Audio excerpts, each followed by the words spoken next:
नमस्कार, आर्यवत टाइम्स में आपका स्वागत है, जहां आप जानेंगे बिहार की 19 नवंबर की 7 बजे तक की सभी ताजा बड़ी खबरों के बारे में। उससे पहले एक नजर सुर्खियों की ओर। सबको निकाल देंगे तो रहेगा कौन? तेजस्वी यादव हुए भावुक, आरजेडी की बैठक की इनसाइड स्टोरी। बिहार में सीएम पद को लेकर गिरिराज सिंह बोले, पता नहीं ये भ्रम क्यों है। शपथ ग्रहण की तैयारियों का नीतीश कुमार ने लिया जायजा, कई मंत्री भी रहे साथ।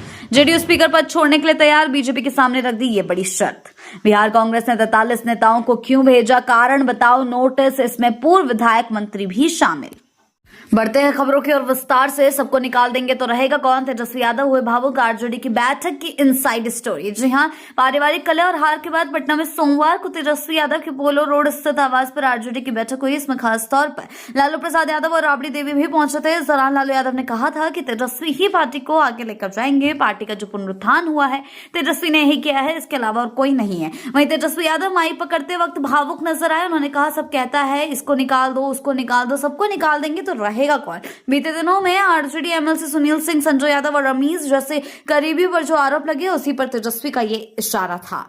बढ़ते हैं अगली खबर की ओर। बिहार में सीएम पद को लेकर गिरिराज सिंह बोले, पता नहीं ये भ्रम क्यों है। जी हां, बिहार में सीएम पद को लेकर बीजेपी के सीनियर नेता और केंद्रीय मंत्री गिरिराज सिंह ने प्रतिक्रिया दी है। उन्होंने कहा है कि पता नहीं ये क्यों भ्रम है। चीफ मिनिस्टर नीतीश कुमार के नेतृत्व में हम चुनाव लड़े, आगे भी नीतीश कुमार ही मुख्यमंत्री होंगे, लेकिन उसकी प्रक्रिया है। बीजेपी की अलग बैठक होगी, जेडीयू की अलग बैठक होगी, सभी दलों की अलग अलग बैठक होगी, फिर सब मिलकर फैसला लेंगे। एनडीए की बैठक में नेता का चुनाव होगा। उन्होंने कहा कि वो पूरे विश्वास के साथ कह रहे हैं कि नीतीश कुमार ही मुख्यमंत्री होंगे। दिल्ली में मीडिया से बातचीत में गिरिराज सिंह ने ये बात कही है। बढ़ते हैं अगली खबर की ओर। शपथ ग्रहण की तैयारियों का नीतीश कुमार ने लिया जायजा, कई मंत्री भी रहे साथ। जी हां, आपको बता दें, बिहार में 20 नवंबर को नई सरकार का गठन होना है। इसकी तैयारी पटना के गांधी मैदान में हो रही है। मुख्यमंत्री नीतीश कुमार को खुद अधिकारियों के साथ निरीक्षण करने के लिए गांधी मैदान पहुंचे। उन्होंने व्यवस्था को देखा और कई सुझाव भी दिए हैं। इस मौके पर उनके साथ मंत्री विजय कुमार चौधरी, उप मुख्यमंत्री सम्राट चौधरी और मंत्री नितिन नवीन भी मौजूद रहे। बढ़ते हैं अगली खबर की ओर। जेडीयू स्पीकर पद छोड़ने के लिए तैयार, बीजेपी के सामने रख दी ये बड़ी शर्त। जी हां, बिहार में स्पीकर पद बीजेपी और जेडीयू दोनों दावा कर रही हैं। सूत्रों ने ये बड़ी जानकारी दी है। सूत्रों के मुताबिक बातचीत का रास्ता निकालने की कोशिश की जा रही है। जेडीयू चाहती है कि अगर बीजेपी स्पीकर पद ले तो फिर एक डिप्टी सीएम बनाए। जेडीयू नहीं चाहती कि बिहार में 2 डिप्टी सीएम हो। बिहार में नई सरकार का शपथ ग्रहण 20 नवंबर को होगा, पटना के ऐतिहासिक गांधी मैदान में होना है। इस बीच सीएम नीतीश कुमार और डिप्टी सीएम भी गांधी मैदान में जायजा लेने पहुंचे। शपथ ग्रहण के कार्यक्रम तैयारियों का जायजा भी लिया और अब यानी कि आज अहम दिन होने वाला है आज का, क्योंकि बीजेपी के विधायक दलों की बैठक होनी है। इस बैठक में बीजेपी के विधायक दल के नेता चुना जाएगा। यूपी के डिप्टी सीएम केशव प्रसाद मौर्य को इस बैठक के लिए पर्यवेक्षक नियुक्त किया गया है।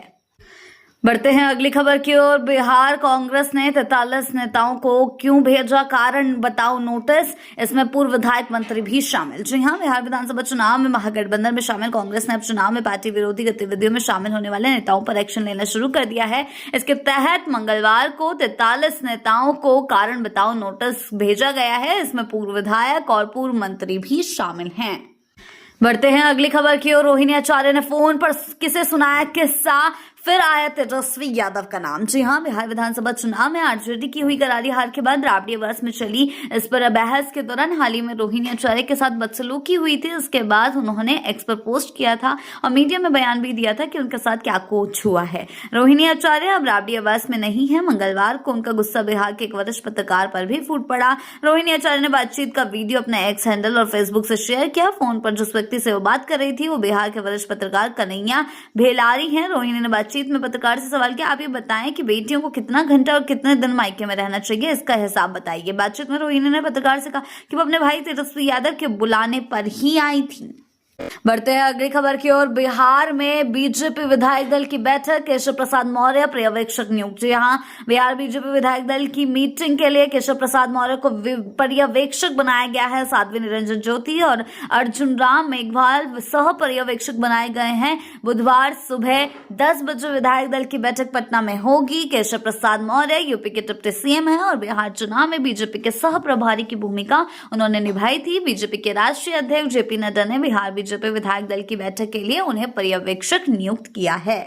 बढ़ते हैं अगली खबर की ओर। नई सरकार में स्पीकर पद के लिए बीजेपी से टॉप पर प्रेम कुमार, 2 और नामों की भी चर्चा। जी हां, बिहार में नई सरकार के गठन को लेकर जोर शोर से तैयारी हो रही है। मंगलवार को ही दिल्ली में अमित शाह से जेडीयू नेता ललन सिंह और संजय झा ने मुलाकात की। 2 से 3 घंटे तक की बैठक चली। इस बीच बिहार में नई सरकार के गठन की कवायद से पहले चर्चा तेज है कि 9 बार के विधायक और मंत्री प्रेम कुमार बिहार विधानसभा के स्पीकर हो सकते हैं।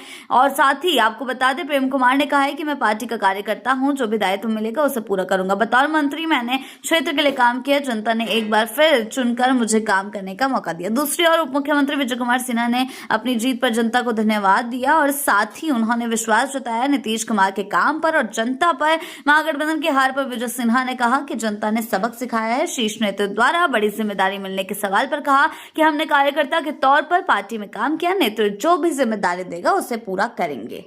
बढ़ते हैं अगली खबर की ओर। बिहार में टूटने वाला है महागठबंधन, बीजेपी नेता का दावा। विपक्ष के कई विधायक एनडीए में होंगे शामिल। जी हां, बिहार की राजनीति एक बार फिर हलचल के दौर से गुजर रही है। राज्य में नई सरकार के गठन के बीच बीजेपी ने दावा किया है कि महागठबंधन पूरी तरह टूट की कगार पर है और कई विधायक किसी भी समय एनडीए सरकार का साथ पकड़ सकते हैं। बढ़ते हैं अगली खबर की ओर। पटना में भव्य होगा एनडीए का शपथ ग्रहण समारोह, आम मतदाता भी लेंगे हिस्सा।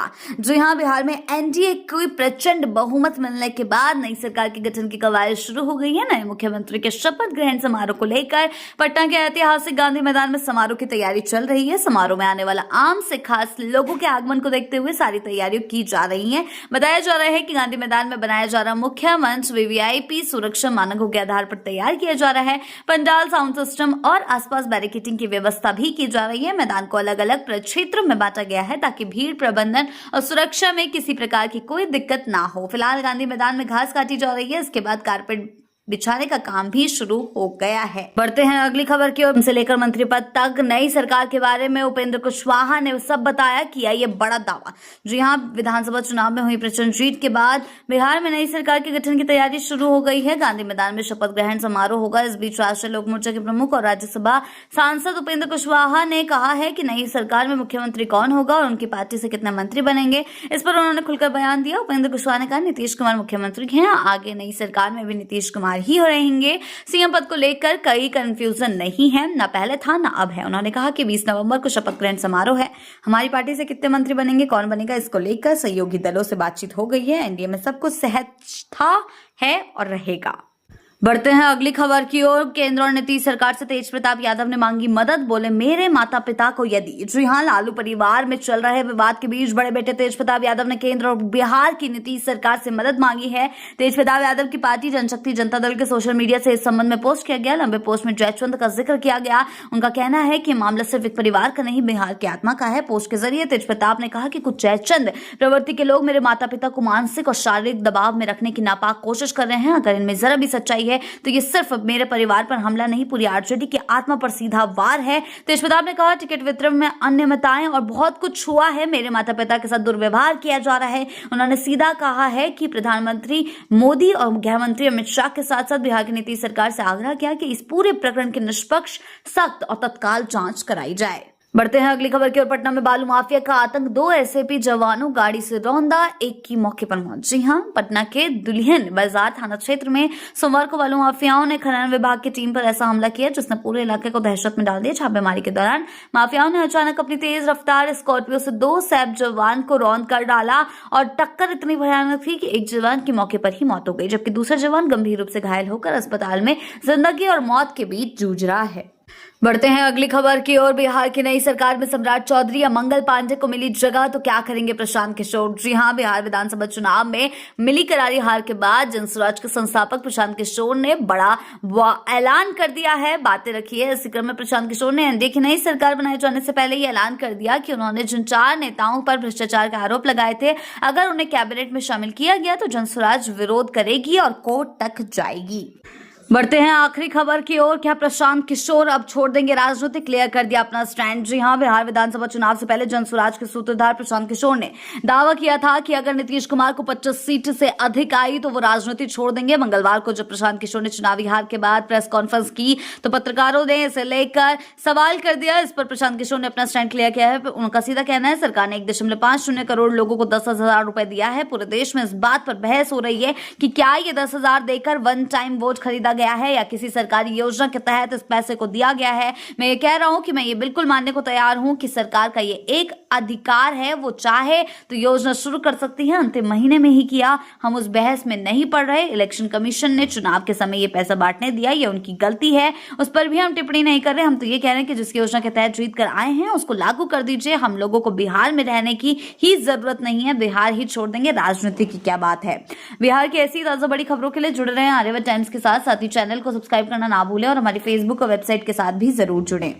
ऐसी ही अपडेट्स के लिए जुड़े रहें आर्यव्रत टाइम्स के साथ ही चैनल को सब्सक्राइब करना ना भूलें और हमारी फेसबुक और वेबसाइट के साथ भी जरूर जुड़ें।